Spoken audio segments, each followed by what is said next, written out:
আর কোন গাণিতিক ভুল কি খুঁজে পাওয়া যাবে পবিত্র বাইবেলের, নাকি বাইবেল না কোরআন, সরি, আর কোন গাণিতিক ভুল কি খুঁজে পাওয়া যাবে ইসলাম ধর্মে? আর কোন গাণিতিক ভুল? এটা কি বাইবেল না ইসলাম বুঝতে পারছি না, দুটোরই উত্তর দিচ্ছি। এখানে বলা হচ্ছে আরো কোন ভুল, তাহলে এটা বাইবেল, কারণ বাইবেলের ভুলের কথাই বলছি। আর ইসলামের কথা বললে পবিত্র কোরআনের সূরা নিসার 82 নম্বর আয়াতে উল্লেখ আছে, أفلا يتدبرون القرآن ولو كان من عند غير الله لوجدوا فيه اختلافا كثيرا। তবে কি তাহারা কোরআন সম্পর্কে অনুধাবন করে না? যদি ইহা আল্লাহ ব্যতীত কারো নিকটে আসিত তবে উহাতে অনেক অসঙ্গতি থাকিত, কোরআনে কোনো অসঙ্গতি নেই। বাইবেলের অন্য ভুল সম্পর্কে যদি বলি, 5 মিনিট সময় কম হয়ে যায়, এমনকি 5 দিন সময় যদি পাই তাও হয়তো পারবো না। যা হোক, মাত্র কয়েকটা কথা বলছি। এর উল্লেখ আছে 2 কিংসে 8 অধ্যায় 26 অনুচ্ছেদে। বলা হয়েছে যে আহাজিয়া সে 22 বছর বয়সে রাজ্য শাসন শুরু করে। 2 ক্রনিকলস 22 অধ্যায় 2 অনুচ্ছেদে বলছে যে আহাজিয়া 42 বছর বয়সে রাজ্য শাসন শুরু করে। তার বয়স কি 22 বছর ছিল নাকি 42 বছর ছিল? পরস্পর বিরোধী কথা। আর এছাড়াও 2 ক্রনিকলস 21 নম্বর অধ্যায় 20 নম্বর অনুচ্ছেদে বলা হয়েছে যে জেহরাম অর্থাৎ আহাজিয়ার বাবা, সে রাজ্য শাসন শুরু করে 32 বছর বয়সে, আর সে রাজত্ব করে 8 বছর, আর সে 40 বছর বয়সে মারা যায়। তারপরে আহাজিয়া পরবর্তী শাসক হলো, তখন তার বয়স 42 বছর। বাবা মারা গেলেন 40 বছর বয়সে, তারপর পরে তিনি রাজা হলেন, আর তখন তার বয়স 42 বছর।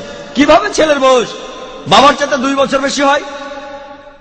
বিশ্বাস করেন, এমনকি হলিউড ফিল্মেও এমন কোনো কিছু দেখতে পাবেন না।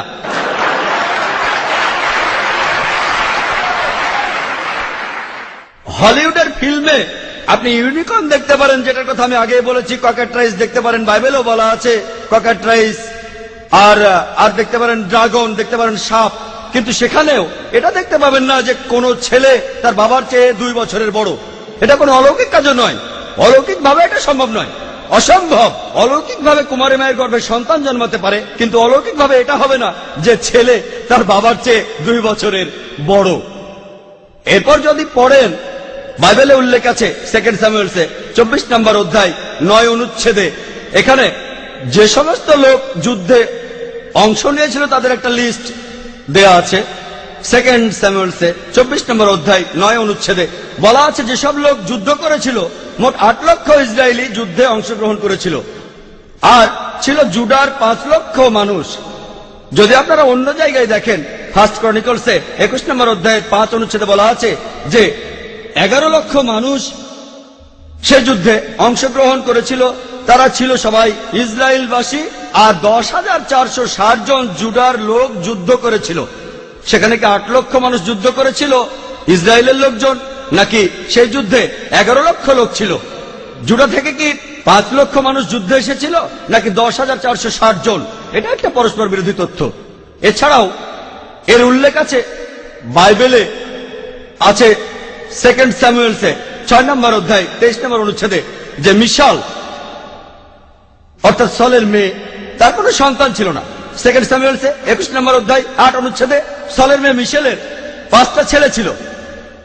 এক জায়গায় বলা হচ্ছে নিঃসন্তান, কোনো ছেলে মেয়ে নেই, আরেক জায়গায় 5টা ছেলে। এরপর যদি আপনি পড়েন বাইবেলের গসপেল অফ ম্যাথিউ 1 নম্বর অধ্যায় 16 নম্বর অনুচ্ছেদে বলা হচ্ছে যীশু খ্রিস্ট এবং তার বংশ পরিচয় সম্পর্কে। এছাড়াও বলা আছে লুকের 3 নম্বর অধ্যায় 23 অনুচ্ছেদে যে যীশু খ্রিস্টের বাবা যোসেফ, তার বাবা হলো জেকব।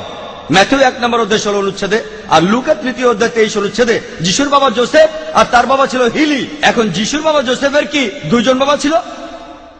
যার 2 জন বাবা তাকে আপনারা কি বলে ডাকেন? যোসেফের বাবা কি হিলি নাকি তার বাবা জেকব? একদম পরিষ্কার কথা। আপনাকে অনেক ধন্যবাদ।